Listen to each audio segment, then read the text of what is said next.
so real. Like I was saying, why Scotty look creepy as hell, man. Look, Ed, man, I ain't gonna lie. See, back in 1999. What's good, y'all, man? It's the Chosen Room, so GoatedJaylo, and today we got 10 times NBA legends disrespected each other. Now, you see Rondo right here, man. We already know it's finna go down, bro. I expect nothing but some crazy stuff to go down. Are the top 10 times NBA legends disrespected each other? And for number 10, we got the time that Reggie Miller thought he could just disrespect Michael Jordan. Oh, you can't disrespect Mike, bro. Get away with it. To Richardson, 1-on-2, 1-on-3. Oh, never mind. Hold now. Hold on, man. Now Michael Jordan and Richardson having a go at it. And I mean, we got fist throwing. Here come the benches.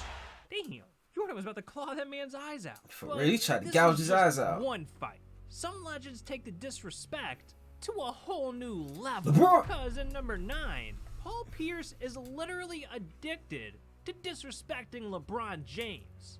Let's see how. Back in 2016, when Paul became an analyst for ESPN, the man decided to dedicate his entire TV career to trash talking LeBron. For real? You know, actually, yeah, he did. We wasn't afraid of LeBron.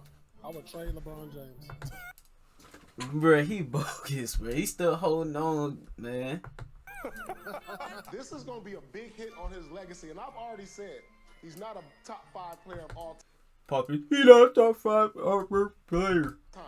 That's exactly how he sound. They looking at him like he's stupid. Miami beats. Huh? Paul, I sent the U-Haul. Bro, look at this dude. Bro, you take the look at the side of his hairline, bro. You can't, bruh. Your hairline's supposed to be at the corners of your eyebrow. That thing at least 2 inches back, bruh. Look at me, man. I sent the U-Haul. Something and I spit at him. Dude look like an eagle, American eagle, bruh. Did he just say he spit on LeBron? Ugh. But hey, at least you could tell the hate that he's got for Bron is real. Because for number 8, what if I told you one of the most legendary beefs in NBA history was one big lie? Back in 1998, the Bulls were taking on the Jazz in the NBA Finals. When in Game 6, with Chicago just one win away from the championship, Dennis Rodman and Karl Malone started doing something weird. Hey, Every other play, they were getting extra aggressive with each other. Almost like they they're being petty professional for wrestlers or something. Now, you might be thinking, these dudes were just going at it, being competitive because the championship's on the line. I mean, that's what I thought. What was they talking about? Until I heard the commentators say this. He and Karl Malone, regrettably, are scheduled to wrestle in one of those bogus events next month. It's for free promo, but you trying to do free promo up in the NBA game, dude. Himself to that as anyone's guess, and Rodman apparently wants to start the wrestling now. Yeah, it turns out that these two had a wrestling match coming up, and they were using their time in the NBA Finals to promote it. I told you. This entire beef was fake, but I mean, it ended up being worth it for I think in the documentary they talking about Rodman showed up. Wrestled on live TV, and they each got paid over $1 million for it. Shoot. I didn't think being disrespected could ever end well, especially after I would have did the about same thing. 7. Shoot, hey, shit, I'm finna flop all that, bruh. Shoot, I'm gonna do all the time that. that Kobe Bryant's disrespect destroyed an NBA super team. Yeah, back in 2012, Kobe and Dwight Howard teamed up on the Lakers. I'm talking prime Kobe and prime Dwight. These two were expected to dominate the NBA and grab rings left and right. But just 3 months into their first season, shit hit the fan. Hey, Kobe, you gotta be strong to play for Kobe, against man. The Clippers, Notice how I said play for, not Notice how I said play for, not play with Kobe. You gotta be strong to play for Kobe, bruh. This ain't no teammate, bruh. Nigga, he your overlord at that point. Ain't gonna lie. He was told he needed surgery and could miss up to 6 months. Dang. So obviously, the man took a little break to recover. But Kobe, he wasn't so understanding, telling the media, "We don't have time for Dwight's shoulder to heal. We need some urgency." Dog, this man's got a busted shoulder. What do you want him to do? Dwight was wondering the same thing. Yeah. Because later that day, he clapped back at Kobe in an interview, saying, Kobe's not a doctor. I want to play, but at the same time, this is my life. Yeah. This one incident caused tension like I said, between that's what I'm Kobe and saying. Kobe willing to die about that ring. He willing to die about playing in the NBA. If you ain't on that same mindset as Kobe, bro, you not gonna last with him, bro. Dwight to skyrocket. They started bickering on the court, arguing in the locker room, and throwing shade at each other to the media. But the final straw came after they were eliminated in just the first round of the playoffs. And with that, Kobe snapped his fingers and made Dwight disappear. Dang, Kobe, he do it like that? Yeah, Dwight signed with Houston and officially ended the Lakers super team. But I mean, it could have been worse for Dwight. He could have had to put up with Shaq, like at number 6. Cause the way that Shaq disrespects NBA legends should get him locked up in a straitjacket, surrounded by squishy white walls in a federal penitentiary. Yeah, this man is a nutcase. See, Shaq once said that as a kid, he was denied an autograph by Hall of Famer David Robinson. And ever since that day, Shaq was filled with a burning rage, swearing that if he ever made it to the NBA, he'd do everything he could to get revenge on Robinson. Hey, I'd be the same way. I'll hold that grudge, bruh. I'll hold that same grudge too. Wow. Well, he just made David Robinson a poster child. Should have signed his autograph, bro. After they both retired from the NBA, Shaq had a little confession to make. Set the record straight on the David Robinson story. And the way I have heard it was that he stiffed you for an autograph when you were a kid, and you held it against him. Get out of here, little nigga. Telling me get out of here, man. This is not true? It's not true. I made it all up. Cap. Mr. Robinson, I apologize. Cap. Shaq just completely lied about the entire thing. I don't believe it. This man's a psycho. Now, well, the maybe. disrespect between Shaq and Robinson may have been fake, but at number 5, the beef between Scottie Pippen and Charles Barkley is so real. I know there's been beef haunting between them them for two. decades. See, back in 1999, Scottie and Scottie Charles Pippen were look teammates on the Ed that Rockets. one. Bro, I can't even go back. I'll go back. I'll edit this out. Pippen and Charles Barkley is so real. Like I was saying, why Scottie look creepy as hell, man. Look Ed, man. I ain't gonna lie. See, back in 1999, Scottie and Charles were teammates on the Rockets, and they were expected to win an NBA title. But instead, they were eliminated in just the first round of the playoffs. And with a loss that embarrassing, Scottie decided to blame Charles and request a trade. Shoot. I mean, that's all Might as pretty well. damn disrespectful. So our boy Charles, he wanted an apology. Well, I think Scottie had something else in mind. I wouldn't get Charles Barkley an apology at gunpoint. Dang. He could never expect an apology from me. If anything, he owed me an apology for coming and play with his sorry fat butt. He just roasted. He just roasted the best out of Charles, man. Thankfully, everything got resolved. Scottie was traded to the Blazers, Charles retired from the NBA, and the beef was over.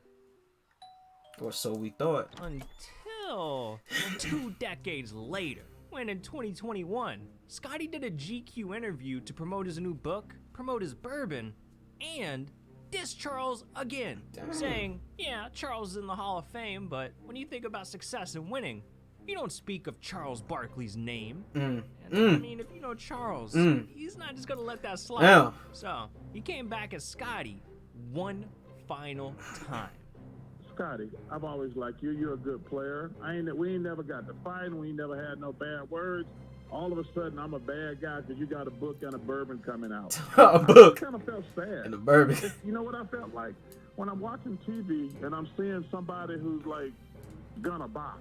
And I'm like, yo, man, you didn't save your money. You got to do anything. Like, this is crazy. Basically saying you doing anything for that bread. Legends for over 20 years. That's petty. But Charles and Scottie's feud doesn't compare to number 4. Because Harden's beef with Giannis got him caught by the entire world. That was on purpose, man. I ain't gonna lie. Harden got beat by Giannis for the NBA MVP award. And he went on a full-blown media tour just to complain about it, telling GQ, I had 8 50-point games, 2 60-point games in one season. And all the talk was about Giannis? there's no way. Shoot, I feel some And type of way then, in a too. 2020 ESPN interview, he even said Giannis wasn't skilled at basketball. You know, but I wish I could just run and with 7 feet and run and just dunk. Like that takes no skill at all. Disrespect. But well, Giannis just had a to say year though. later, all that Giannis slander came back to bite Harden in the ass. Because in 2021, when the Bucks faced the Nets in the Eastern Conference playoffs, Giannis got his revenge. Yeah, and he got a ring too. That's Harden tough. from the playoffs, Tough. leaving him so defeated that Harden wouldn't even shake Giannis's hand. But that's not where this ends. Because after Giannis won the championship, the internet completely roasted James Harden. Harden hold back tears while he on the couch. The I gotta. internet James Harden holding back tears on the couch right now while his head resting on a little baby lap. Yeah. completely roasted Chilling with some Harden. honey buns too. Wait a second. Harden's not subscribed to the channel. What the hell? Hey, is I'm this guy subscribed. winning a I'm good. championship? That's a crazy way to settle a beef. But we're entering the top 3. So things are about to get give me that. even crazy. What you doing, boy? Because in number 3, LeBron James cost himself an NBA championship by disrespecting the legendary Dirk Nowitzki. See, back in 2011, LeBron's Heat were facing Dirk's Mavs in the NBA Finals. When, after Game 4, Dirk started feeling a little weird. LeBron and Dwayne Wade did that little cough, act like they was sick. I'll probably just need to go to bed and I'll be great tomorrow, but it just didn't happen that way. The trainer comes in and says, Dirk's sick. Huh? Sick? What do you got? They were like, we got the flu. Oh, I said, oh, no. Not right now. Not in this moment. Yeah, Dirk got the flu in the middle of the finals. And for some reason, instead of being a good sport about it, LeBron and Dwayne Wade decided to pull up to Game 5 and mock the poor guy. Oh, did y'all hear me cough? Ignorant. I think I'm sick. Man, LeBron, that ain't a good look. Ain't a good look, man. It's the weather, man. This was a bad idea. That's what I'm saying. Have you ever seen Dirk Nowitzki angry? Well, no one else had either. Until now. In fact, this clip pissed him off so much that his own teammates literally forced him to watch it on replay. Oh, they forced him to watch it on replay. That's they bogus for that, but hey, it worked. Dirk went on a killing spree, winning 2 straight games and officially costing LeBron a championship. Dang it. Hey, congratulations to them boys, up, man. dog. They worked But hard. Hey, some legends mess up a whole lot worse than that. Because for number JR. 2, I'm talking about the time that Kevin Durant stabbed his best friend Westbrook in the back. See, back in 2008, we shouldn't Kevin use that Durant word and best Russell Westbrook friend became loosely. teammates, and they Because we don't know behind. We don't know how they is behind the cameras. Sell with Redfin. But they probably was tight They for spent Westbrook the next because the type 8 of way. seasons becoming one of the greatest duos in NBA history.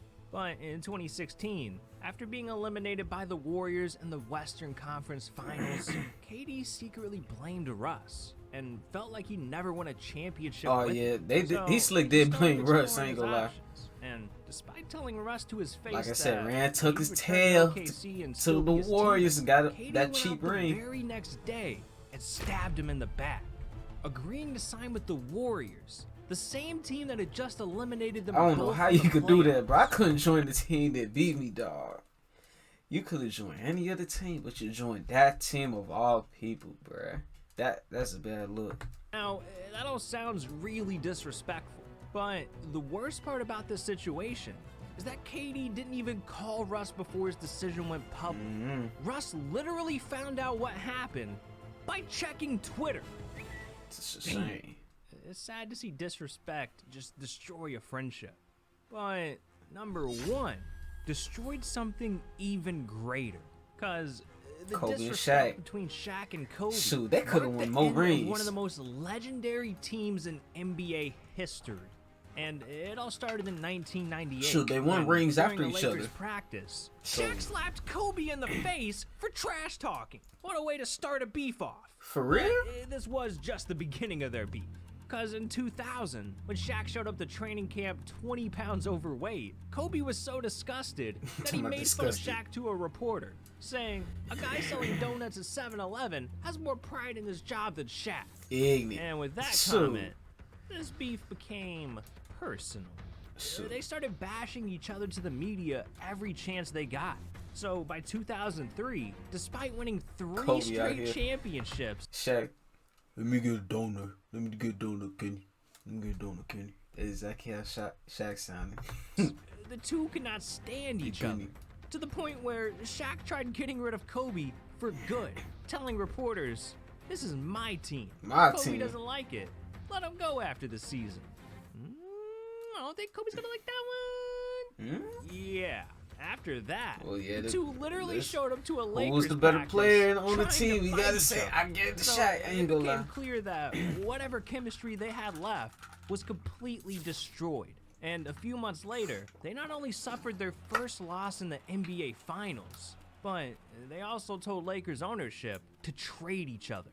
So the next season, Shaq was sent to Miami, and with Kobe by himself, the once legendary Lakers team missed the playoffs for the first time in 11 years, officially ending their dynasty. But hey, it wasn't all that bad, because 5 years later in the 2009 NBA All-Star Game, they decided to officially squash their beef and become teammates again. Kobe is the best player in the league, so A+ on that side, and A+ for being a great guy, and he even let me take the trophy home today for my boys, so appreciate him for that. All right, cool. Thank you. Appreciate it. Damn. They had to do it for the media. They had to do it for the media. You know what else I wasn't expecting? This video to pop up right here. With all that being said, bro, I hope y'all enjoyed this video, man. Please let me know what y'all think down below. And I'm out, bro.